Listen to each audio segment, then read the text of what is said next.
ಆಗ ಅವ್ರು ಹೇಳಿದ್ದು ಅದು ಕರೆಕ್ಟ್. ಅದು ಬಡ್ಜೆಟ್ ಅಂತ ನಾವು ಫಿಕ್ಸ್ ಮಾಡೋಕ್ಕಾಗಲ್ಲ. ಏನು ಹೇಳ್ತಾ ಇದೆ ಮರ್ತೋಗ್ಬಿಟ್ಟೆ. ಅಣ್ಣ ಏನು ಕೇಳೋಣ ಸರ್, ನಿಮ್ಮಲ್ಲಿ ಒಂದು ಮನವಿ ನಿಮ್ಮ ಹತ್ರ. ಏನು ಈಗ ನಮಗೆ ನಾಳಿನ ನಿರ್ದೇಶಕರು ಇದೆಯಲ್ಲ ಸರ್, ನಾಳೆ ನಿರ್ದೇಶಕರು ಅಂತೇಳಿ ತಮಿಳ್ ಇಂಡಸ್ಟ್ರಿಲಿ ಇದು ಮಾಡ್ತಿದ್ದಾರೆ. ಹೌದು, ನಾಳೆ ನಾಳೆ ನಿರ್ದೇಶಕರು ಗೊತ್ತಾ ಸರ್? ನಿಮ್ಮಂತ ಒಂದು ವ್ಯಕ್ತಿಗಳು ಅದಕ್ಕೆ ಒಂದು ಸಪೋರ್ಟಿವ್ ಆಗಿ ನಮಗೆ ಈ ನಾಳೆ ನಿರ್ದೇಶಕರು ಅಂತೇಳಿ ಏನಾದರೂ ಒಂದು ಪ್ಲಾಟ್ಫಾರ್ಮ್ ಕೊಟ್ಟರೆ, ನಮ್ಮ ಕರ್ನಾಟಕದಲ್ಲಿರೋ ಭಾಳ ಜನ ಇದೀವಿ ಸರ್ ನಾವೆಲ್ಲ, ನನ್ನ ಜೊತೆ ಇರೋ ತುಂಬ ಜನ ಇದ್ದಾರೆ. ಫಿಲ್ಮಾಲಿಕ್ ಫೌಂಡೇಶನ್ ಒಂದು ಲಕ್ಷಾಂತರ ಜನಗಳು ಬಂದು ಅಪ್ರೋಚ್ ಮಾಡ್ತಿದ್ದಾರೆ. ಬಟ್ ಇದಕ್ಕೆ ಒಂದು ವೇದಿಕೆ ಬೇಕು ನಮಗೆ.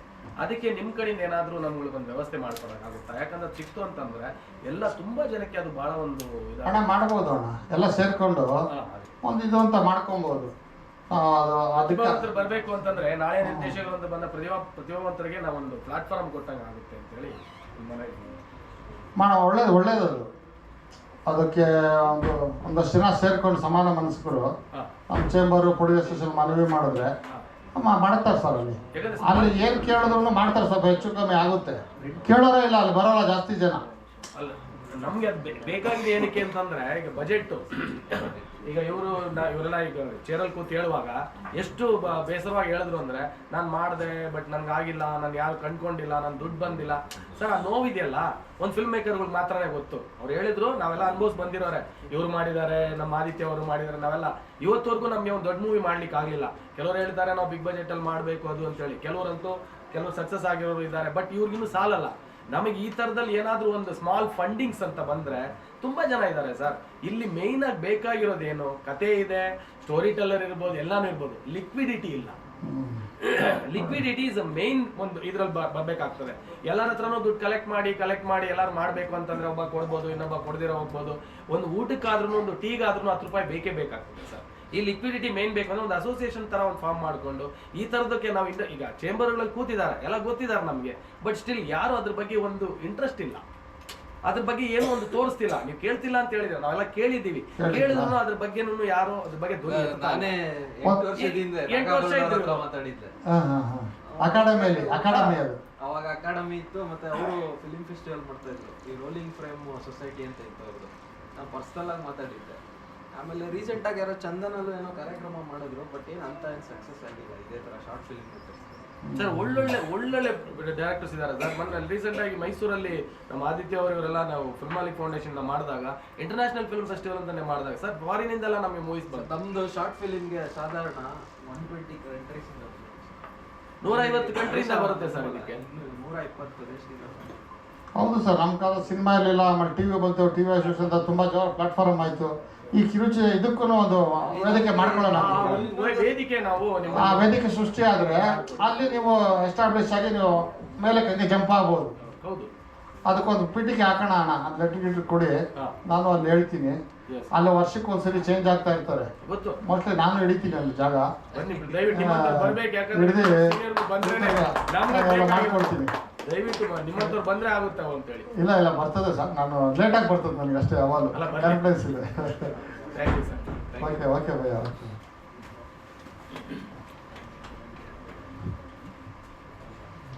Thank you, sir. Thank you for all your inspiring words. Now I would like to invite Shri Suresh sir to share his views. ಎಲ್ರಿಗೂ ನಮಸ್ಕಾರ. ನಾನು ಡಾಕ್ಟರ್ ಸುರೇಶ್ ಅಂತ, ಟೆನ್ ಸಿನಿಮಾಯಿಂದ ಬಂದಿದ್ದೀನಿ. ನಾಲ್ಕಲ್ಲಿ ಚಂದ್ರಶೇಖರ ಸ್ಟೂಡೆಂಟ್. ಹಾಗೆಯೇ ಕಶ್ಯಪ್ ಕೇಳಿರ್ಬೋದು ನೀವು. ಸೊ ಹಾಗೆಯೇ ಗೋವಿಂದರಾಜ್ ಕೇಳಿರ್ಬೋದು. ಎಲ್ಲ ಹಳಬರು ಅವರೆಲ್ಲ, ಎಲ್ಲ ಇವರು ಕಾಲದವರೆಲ್ಲ ಎಲ್ಲ ಹಳಬರು. ಸೊ ಹಾಗಾಗಿ ಅವರೆಲ್ಲ ಹೇಳೋದು ಒಂದೇ ಮಾತು, ಸಿನಿಮಾ ಮಾಡಬೇಕಾದ್ರೆ ಪ್ರತಿಯೊಂದು ಹೊಸಬದೆ, ಡೇ ಹೊಸದು, ಅನುಭವ ಹೊಸದು, ಎಲ್ಲ ಹೊಸದಿರುತ್ತೆ. ಒಂದು ಮೂವಿ ಮಾಡಿದ್ವಿ ನಮ್ಮ 10 ಸಿನಿಮಾ ಈ ಕಡೆಯಿಂದ. 10 national award, 1-2-3 international award, Phalke ಪ್ರಶಸ್ತಿ ಎಲ್ಲ ಬಂದಿದೆ. ಅದಕ್ಕೆ ಎಷ್ಟು ಖರ್ಚಾಗಿರ್ಬೋದು ಅಂತ ನಾವು ಮೊದಲು ಅಂದ್ಕೊಂಡಿದ್ದೀವೋ ಅದಕ್ಕಿಂತ ಒಂದು 5,000 ಜಾಸ್ತಿ ಆಗಿರ್ಬೋದು. Totally 1,20,000 rupees totally full movie. ಅದು ಸಿನಿಮಾಟೋಗ್ರಫರ್ ಮೇಲೆ, ಡೈರೆಕ್ಟರ್ ಮೇಲೆ ಡಿಪೆಂಡ್ ಆಗಿರ್ತಾರೆ. ನಾವು ಗ್ರೂಪ್ ಡಿಸ್ಕಷನ್, ಗ್ರೂಪಲ್ಲಿ ಸೇರಿದ್ರೆ ನಾವು 1 ಲಕ್ಷಕ್ಕೆ ಮಾಡಬೇಕಂತ ಏನು ಸಿನಿಮಾ ಇಲ್ಲ. 1 ಕೋಟಿಗೂ ಮಾಡ್ಬೋದು, 10 ಕೋಟಿಗೂ ಮಾಡ್ಬೋದು. ಬಟ್ ಕಂಟೆಂಟ್ ಬೇಕಾಗುತ್ತೆ. ಆ ಕಂಟೆಂಟ್ ಇದೆ ನನ್ನಲ್ಲಿ ಅಂದ್ಬಿಟ್ಟು ಯಾವುದೇ ಡೈರೆಕ್ಟರ್ ಮಾತಾಡಿಸ್ತಾರೆ ನೀವು, ಅವರು ಮೊದಲು ಬಡ್ಜೆಟನ್ನು ಹೇಳ್ತಾರೆ, ಆಮೇಲೆ ಕತೆ ಹೇಳ್ತಾರೆ. ಫಸ್ಟು ನೀವು ಈ ಬಡ್ಜೆಟ್ಗೂ ಅಂದರೆ ನಾವು ಸಿಟ್ಟಿಂಗ್ ಬರ್ತೀವಿ ಅಂತ ಪ್ರೊಡ್ಯೂಸರ್ ಹತ್ರ ಮಾತಾಡ್ತಾರೆ. ಫಸ್ಟು ಅವ್ರ ಮನಸ್ಸಲ್ಲಿ ಕೂತ್ಕೊಂಡ್ಬಿಟ್ಟಿರುತ್ತೆ ಏನಂತಂದರೆ, ನಾನು ಇಷ್ಟು ಕೋಟಿ ಹಾಕಿದ್ರೇ ನನಗೆ ನೇಮ್ ಬರೋದು, ಇಷ್ಟು ಕೋಟಿ ಹಾಕಿದ್ರೇ ನಾನು ಇಂಡಸ್ಟ್ರಿಯಲ್ಲಿ ಬದುಕೋದು ಅಂತ. ಅದು ಸುಳ್ಳು. ನಾವೆಲ್ಲ ಮಾಡಿದ್ದೀವಿ. ಕಡಿಮೆ ಬಡ್ಜೆಟಲ್ಲೂ ಸಿನಿಮಾ ಮಾಡ್ಬೋದು ಅನ್ನೋದಕ್ಕೋಸ್ಕರ ಸಾಕ್ಷಿ, ಮನರೂಪ, ಬರೋ 1,20,000 ಸಿನಿಮಾ ಚೆನ್ನಾಗೆಲ್ಲ ನೋಡಿದ್ದೀವಿ. ಮನರೂಪ ಹೀಗೆ ಅಷ್ಟು. ಅಲ್ಲಿ ಸಿನಿಮಾ ಅಂದಾಗ ಆರ್ಟಿಸ್ಟ್ ಅವರು ಸಪೋರ್ಟ್ ಮಾಡಬೇಕು. It's very very important. Direct ನೀವು ಯಾರಾದರೂ ಹುಲಿ ನೋಡಿಲ್ಲ ಅಂತಂದರೆ ಡೈರೆಕ್ಟ್ರ್ ಏನಾದರೂ ಸೆಟ್ಟಲ್ಲಿ ಇದ್ದಾಗ ನೋಡ್ಬೋದು. ಟೈಗರ್ ನೋಡಿಲ್ಲ ಅಂದರೆ ಡೈರೆಕ್ಟ್ರು ಸೆಟ್ಟಿಗೆ ಬರ್ತಾರಲ್ಲ, ಆವಾಗ ಗೊತ್ತಾಗುತ್ತೆ ಹುಲಿ ಹೇಗಿರುತ್ತೆ ಅಂತ. ಸೊ ಅವ್ರಿಗೆ ನೀವು ಕೋಪ್ರೇಟ್ ಮಾಡಬೇಕು. ಎರಡನೇದು, ಬಡ್ಜೆಟನ್ನು ನೀವು ಕಡಿಮೆ ಬಡ್ಜೆಟ್ ಇಟ್ಕೊಂಡು ಹೆಚ್ಚಾಕೊಂಡು ಕಡಿಮೆ ಆಗಿದ್ರೆ ಸಿನಿಮಾ ಬರೋವರೆಗೂ ಕಷ್ಟ ಆಗುತ್ತೆ. ಸೊ ನಾನೇನು ಹೇಳ್ತೀನಿ, ಒಬ್ಬ ಆರ್ಟಿಸ್ಟ್ ಅಂದರೆ ಅವನಿಗೆಲ್ಲ ನಾಲೆಡ್ಜ್ ಇರಬೇಕು. ಈಗ ನೋಡಿ, ಇವತ್ತು ಮೊದಲು ಸಾರ್ ಹೇಳಿದಾಗೆ ದ ಪ್ಲಾಟ್ಫಾರ್ಮು ತುಂಬ ಕಡಿಮೆ ಇತ್ತು. ಇವತ್ತು ತುಂಬ ಪ್ಲಾಟ್ಫಾರ್ಮ್ ಇದೆ, ಬದುಕಲಿಕ್ಕೆ ಬೇಕಾದಷ್ಟಿದೆ. ಈ ಥರ ಈ ಸುಮಾರು ಇವರು ಕಂಟ್ರಿಗಳಿಂದ ಬರುತ್ತೆ ಸಿನಿಮಾ. ಅಭಿ ತೋ ಏಕ್ ಮೇಡಮ್ ಬಾತ್ ಕಿಯಾ ಥಾ ವೋ ಚೆನ್ನೈ ಸೆ ಆ ಗಯೆ ಇಸ್ ಬೋಲ್ ಕೆ. ಸೊ ಚೆನ್ನೈಯಿಂದ ಬಂದಿದ್ದಾರೆ, ಎಲ್ಲ ಕಡೆಯಿಂದ ಬಂದಿದ್ದಾರೆ. ಇಲ್ಲಿ ಯಾಕೆ ಬರ್ತಾರೆ? ಆಸೆ ಇದೆ. ಒಂದು ಹೇಳ್ತೀನಿ, ನನಗೆ ಅನಿಸಿದ್ದು, ಛಲ ಇದ್ದರೆ ನಾವು ನಾಳೆ ಮಾಡ್ಬೋದು. ಒಂದು ಮೂವಿ ನಾನು ಮಾಡಬೇಕು ಅಂತ ಯೋಚನೆ ಮಾಡಿ, ಒಂದು ಶಾರ್ಟ್ ಫಿಲ್ಮ್ ಮಾಡಬೇಕಂತೇಳಿ ಉತ್ತರ ಕರ್ನಾಟಕ ಚಲನಚಿತ್ರ ವಾಣಿಜ್ಯ ಮಂಡಳಿಗೆ ಒಂದು ಸಿನಿಮಾ ಕೊಡಬೇಕು ಅಂತ ಅಂದ್ಕೊಂಡೆ. ಅದರಲ್ಲಿ ಅವ್ರು ಹೇಳಿದ್ರಲ್ಲಿ ಡೈಲಾಗ್ ಇದ್ದಷ್ಟು ಸಿನಿಮಾ ಚೆನ್ನಾಗಿರುತ್ತೆ ಅಂತ. ಆಯಿತು ಅಂತೇಳಿ ಒಂದು ಸಿನಿಮಾವನ್ನು ಮಾಡಿದ್ವಿ. ನನಗೇನು ಚಾಲೆಂಜ್ ಅಂದರೆ, ಸಿನಿಮಾಟೋಗ್ರಫಿ ನಾನೇ ಮಾಡಬೇಕು, ಡೈರೆಕ್ಷನ್ ನಾನೇ ಬರೀಬೇಕು, ಸಿನಿಮಾಟೋಗ್ರಫಿ, ಡೈರೆಕ್ಷನ್ನು, ಎಡಿಟಿಂಗು, ಸ್ಕ್ರಿಪ್ಟು ಎಲ್ಲ ನಾನೇ ಮಾಡಬೇಕು. ನೋಡೋಣ ಆಗುತ್ತಾ ಅಂತ ಒಂದು ಚಾಲೆಂಜ್ ಒಂದು ತೊಗೊಂಡು ಒಂದು ಸರಿ ಆಯಿತು. ನ್ಯಾಷನಲ್ ಅವಾರ್ಡ್ ಬಂತು, ಅದಕ್ಕೆ ಮಾಡ್ಬೋದು. ಅಂದರೆ ಒಬ್ಬರೇನು ಮಾಡ್ತಾರೆ, ನಮ್ಮ ಡೈರೆಕ್ಟರ್ ಫ್ರೆಂಡ್ಸಲ್ಲಿ ಇದ್ದಾರೆ. ಡೈರೆಕ್ಟರ್ ನಮ್ಮ ಸಂಸ್ಥೆಯಲ್ಲಿ ಬರ್ತಾರೆ. ಈ ಹಾಸ್ಟೆಲ್ ಹುಡುಗರು ಸಿನಿಮಾ ಬಂತಲ್ಲ, ಅವರೆಲ್ಲ ನನ್ನ ಜೂನಿಯರ್ಸ್ ಹುಡುಗರು, ಅವರೆಲ್ಲ ಬರ್ತಾರೆ. ಏನು ಹೇಳ್ತಾರೆ, ಅಲ್ಲೊಂದು ಕಡೆ ಎಡಿಟಿಂಗ್ ಹೇಳ್ಕೊಡ್ತಾ ಇದ್ರೆ ಉದಯ ರವಿ ಕೇಳಿರ್ಬೋದು ನೀವು. ಸೊ ಅವರೆಲ್ಲ ಹೇಳ್ತಿದ್ರೆ ಏನು ಮಾಡ್ತಾರೆ ಅಂದರೆ, ಅವ್ರು ಆ ಕಡೆ ಚೇರಲ್ಲಿ ಕೂತಿರ್ತಾರೆ. ನಮ್ಮದು ಡೈರೆಕ್ಷನ್ ಕೆಲಸ, ನಮ್ಮದು ಎಡಿಟಿಂಗ್ ಕೆಲಸ ಇಲ್ಲ, ನಮ್ಗೆ ಸಂಬಂಧ ಇಲ್ಲ. ಅಲ್ಲೊಬ್ಬ ಸಿನಿಮಾಟೋಗ್ರಫರ್ ಹೇಳ್ಕೊಡ್ತಾ ಇರ್ತಾರೆ, ಕಶ್ಯಪ್ ಅವರು ಕೊಡ್ತಿದ್ರೆ ಅವ್ರು ಆ ಕಡೆ ನೋಡ್ತಿರ್ತಾರೆ. ಯಾಕಂದರೆ ನಮಗೆ ಸಿನಿಮಾಟೋಗ್ರಫಿ ಕೆಲಸ ಅಲ್ಲ, ನಮ್ಮದೇ ಡೈರೆಕ್ಷನ್ ಅಂತ ಒಂದ್ಸಲ ಕೂತಿರುತ್ತೆ. ಹೊಸಬ್ರಿಗೆ, ಹಳಬ್ರಿಗೆಲ್ಲ ಗೊತ್ತಿರುತ್ತೆ ಬರೀ. ಸೊ ನಾವು ಎಲ್ಲವನ್ನ ಯಾವತ್ತೂ ನಾವು ತಗೋತೀವೋ ಎಲ್ಲ ನಮ್ಮದೇ ಕೆಲಸ. ಯಾರು ಹೇಳ್ತಾ ಇದ್ರು ಪ್ರೊಡ್ಯೂಸರು ತೊಂದರೆ ಆಗುತ್ತೆ ಅಂತ. ಸಾಹೇಬ್ರಿಗೆಲ್ಲ ಅನುಭವಗಳಾಗಿರುತ್ತೆ. ಒಂದು ಸಿನಿಮಾದಲ್ಲಿ ಅವನು ಮೇಲೂ ಹೋಗ್ಬೋದು, ಒಂದು ಸಿನಿಮಾ ಕೆಳಗಡೆ ಬರ್ಬೋದು. ಈ ಮುಂಗಾರು ಮಳೆ ಸಿನಿಮಾ ಬಂದಾಗ ಇನ್ನೇನು 2 ದಿನಕ್ಕೆ ತೆಗಿಬೇಕು ಅಂತಿದ್ರತ್ತಲ್ವ ಸರ್, 2 ಡೇಸಲ್ಲಿ ಅದನ್ನು ಮುಂಗಾರು ಮಳೆನ ಬೇಡ ಆಗಲ್ಲ ತೆಗೆದ್ಬಿಡೋಣ ಅಂತ ಶಾಲಿನಿ ಮೇಡಮ್ ಹೇಳಿದ್ರು. ಇನ್ನೇನು ತೆಗೆದ್ಬಿಡೋಣ ಅಂತ ಅವ್ರು ಮಾತಾಡ್ತಿರ್ತಾರೆ ಸರ್ ಮೈಸೂರಲ್ಲಿ.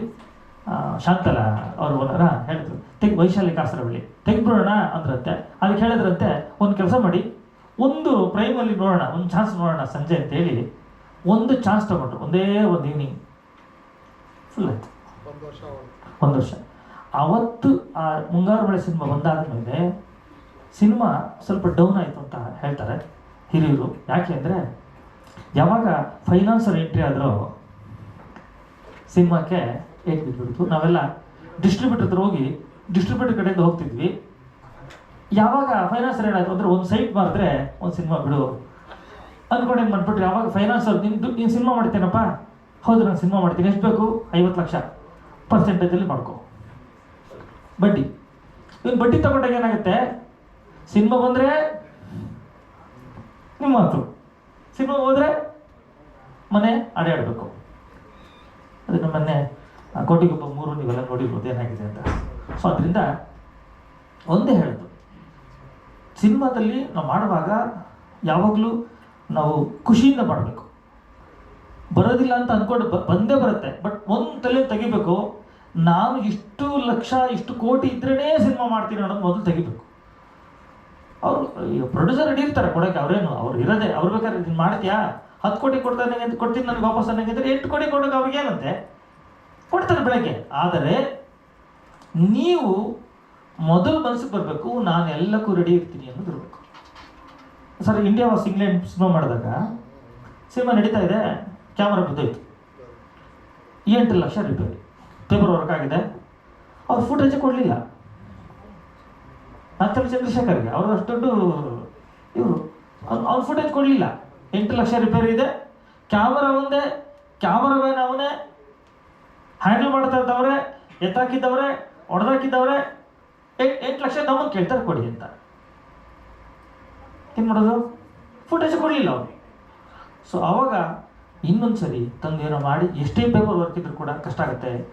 ಪೇಪರ್ ವರ್ಕ್ ಇಲ್ಲದೆ ಯಾವ ಡೈರೆಕ್ಟ್ರು ಯಾವ ಸಿನಿಮಾ ಪ್ರೊಡ್ಯೂಸರು ಮುಂದೆ ಕೈ ಹಾಕಬಾರ್ದು. ಸಣ್ಣ ಆರ್ಟಿಸ್ಟಿಂದ ಒಂದು ಕಾಫಿಯಿಂದ ಹಿಡ್ಕೊಂಡು ಸಿನಿಮಾ ಮಾಡೋ ತನಕ ನಿಮ್ಮ ಮ್ಯಾಥಮೆಟಿಕ್ಸ್ ಚೆನ್ನಾಗಿದ್ದರೆ, ಪೇಪರ್ ವರ್ಕ್ ಇದ್ದರೆ ಡೈರೆಕ್ಟ್ರು ಬದುಕ್ತಾರೆ, ಇವರು ಪ್ರೊಡ್ಯೂಸರ್ ಬದುಕ್ತಾರೆ, ಆರ್ಟಿಸ್ಟು ಸೇಫಾಗಿರ್ತಾರೆ. ಏನಾಗುತ್ತೆ, ಸಿನಿಮಾ ನಮ್ದು ಏನು ಮಾಡುತ್ತೆ, ಲ್ಯಾಂಡ್ ಏನು ಮಾಡ್ತೀವಿ, ನಾವಿಬ್ಬರು ಕಿತ್ತಾಡ್ಕೊಂಡ್ರೆ, ನಾನು ಪ್ರೊಡ್ಯೂಸರು ಡೈರೆಕ್ಟ್ರು ನಾವಿಬ್ಬರು ಜಗಳ ಬಂದರೆ ಮಂಡಳಿಗೆ ಹೇಳಿದ್ರೆ ಮಂಡಳಿ ಏನು ಮಾಡ್ತಾರೆ, ಕರೀತಾರೆ,